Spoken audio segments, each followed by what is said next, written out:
waging war on corruption. All right, you are go. It's Alex Jones, coming to you live from the front lines of the InfoWar. We are go. We're going to open the phones up on the attack on the Second Amendment, the attack on Arizona, what's happening with the economy, the Nightline hit piece on myself that many of you saw last night or that I analyzed in the first hour. Bob Chapman joins us every Friday in the third hour from the internationalforecaster.com. Again, I'm Alex Jones with Infowars.com and prisonplanet.com. And I haven't even really gotten into all the news yet. There is just masses of it out there that we're going to be breaking down with Bob Chapman. But, Bob, I know you were on hold for a little bit of that tail end of that interview, dealing with Obama on record sending the Justice Department in with illegal aliens who are given driver's license and go into gun shops, fill out fake forms, and then they bust the gun shop when they didn't know. Or they're going into gun shows where legal private sellers, can't be gun dealers, but can sell their private collections, buy, sell, and trade. They're busting them for really non-issues. And we were just covering that. I mean, this is so incredibly corrupt. Well, it's the kind of thing that you would expect from these people. And it's probably going to continue until we can find a way to stop them from doing it. And quite frankly, I don't know that way. I'm not an attorney, and I just don't have an answer for it. But, you know, it was a long time coming. They're going to do everything possible to do what they can do to try to, as the gentleman said, intimidate people into not having weapons. And you could get back to the 1968 legislation, which he said a lot of wasn't implemented, which is true. And, you know, I was big in guns in those days, and so I know, you know, lots about it, and a lot of people rushed to buy all kinds of different things before they had the law so they wouldn't have to sign for anything, etc. But it's going to be relentless. And as long as Americans have weapons, they cannot implement what they want on the people of the United States. You know, as you said, in reference to the foreign doctor, foreigners are used to not having weapons, and so their mindset is totally different. And well, yeah, I mean, a lot of their religions, and by religion I mean their culture.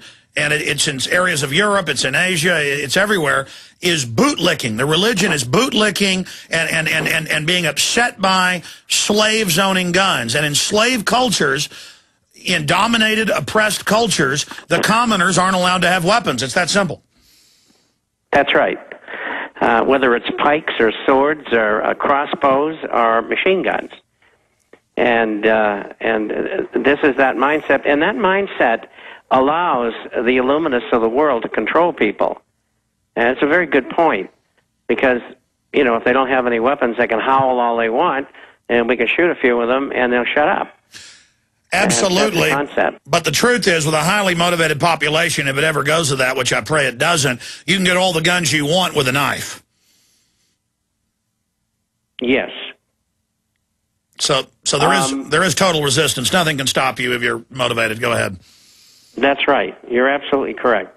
And I think, and I don't think people realize this, I believe that the military is going to be a big plus for the American people. I don't think they're going to blindly follow. By the way, you're always saying that, and I more and more agree with you, Bob. I mean, this isn't bragging. It actually kind of freaks me out.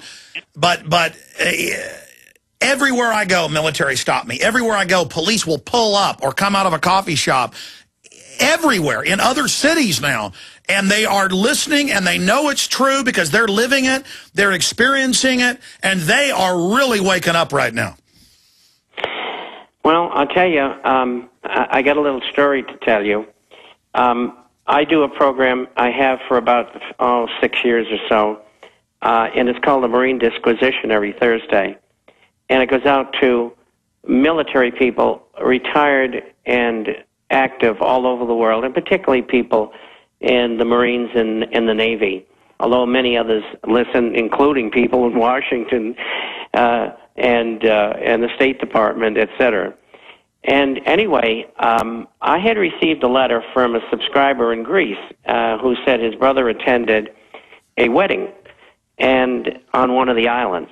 And the wedding was attended by some wealthy industrialists of one form or another, very successful people who are probably very well thought of in Greece. And he was told that on September the 20th, or before the end of the month, they expected a change in the Greek government. And I mentioned it on that Marine program, and I no sooner got it out of my mouth when an email came in from one of the people who is a guard in Athens at the embassy. And he says, you're absolutely right. He says, we're on pins and needles. We've been put on alert. They expect a coup, and we hope it's bloodless. And what do you think of that? Well, you've got a lot of good sources, and we'll find out.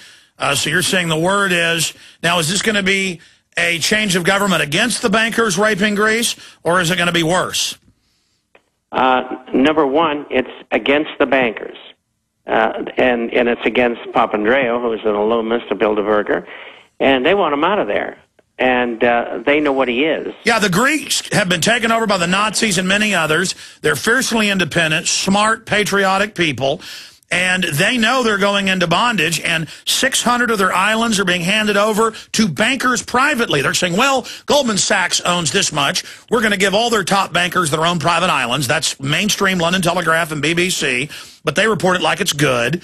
And they're taking over their entire infrastructure, and the people see their entire country being given to the banker criminals that came in a decade ago and took over their government and signed them on to all this.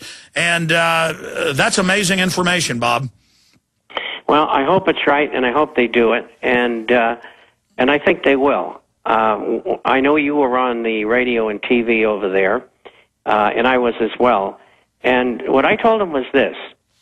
Number one, you get out of the euro. It's too expensive for you. Number two, you default on your debt. The bankers made the money up out of thin air, and they should have never made the loans in the first place because they knew the financial and economic situation in Greece for many years. Number three, go back to the drachma and make sure it's nominally or undervalued so that you can compete with your exports, and you'll have all kinds of tourists coming to Greece because it'll be an inexpensive destination. And leave the Eurozone. And the bankers are going to try to punish them, and it's going to be painful, but it's going to be a more painful road to submit to them. Submission means 30 to 50 years of absolute bondage. And as a matter of fact, I don't know if you saw this in the news in Romania, we'll call him the PM, said and implemented all kinds of austerity things, and the people are ready to throw him out of office. And of course, the loans to the same bankers. And let me put it this way: if Greece gets rid of Papandreou and says to the bankers, "No, we're not going to pay you," and they put other people in government, and I'm sure they want a bloodless change. If that happens, it'll happen all over Europe. That's right. And people are like, well, why do I care about Iceland or Greece? Because as they go, so goes the rest of the planet. Well, you can start off with the Irish are furious. Anglo-Irish Bank comes back yesterday. They wanted almost enough money, which is equal to the revenue that they take in Ireland. I mean, to stay alive, to stay in business. And the people are getting furious there. Once the Spanish wake up, all hell will break loose. The Portuguese are a little bit different. I've lived in those countries, so I know what the temperaments are. And in Italy, once the buttons push, they'll go bananas. They're very nervous people, let's put it that way. And then that'll spread to Eastern Europe. Which is already in dire straits, which is... Why don't Americans... I mean, Americans are getting angry, but we were always known as the most explosive, aggressive, violent, greedy to defend our freedom. Why are we so submissive? The TV, the fluoride, the drugs, the brainwashing. We are literally in a coma, but we're starting to come out of that coma. You're absolutely right. We are. And, you know, you're not going to convince everybody. And you don't have to. All you have to do is inform 15 to 20% of the people who are intelligent, who are willing to go forward and say, no, I'm not going to do that, or I'm not going to take that. And at some point in time, that will come to the fore. But in the meantime, they get educated. And then when we get there, what drives people, just like it drives armies, is their belly. And if they're not getting fed, they get to be very ornery, no matter what kind of citizens they are in what country. And so I believe that when unemployment, loss of homes, cars, job, living under the bridge, when you get enough people doing that, then the government's got problems.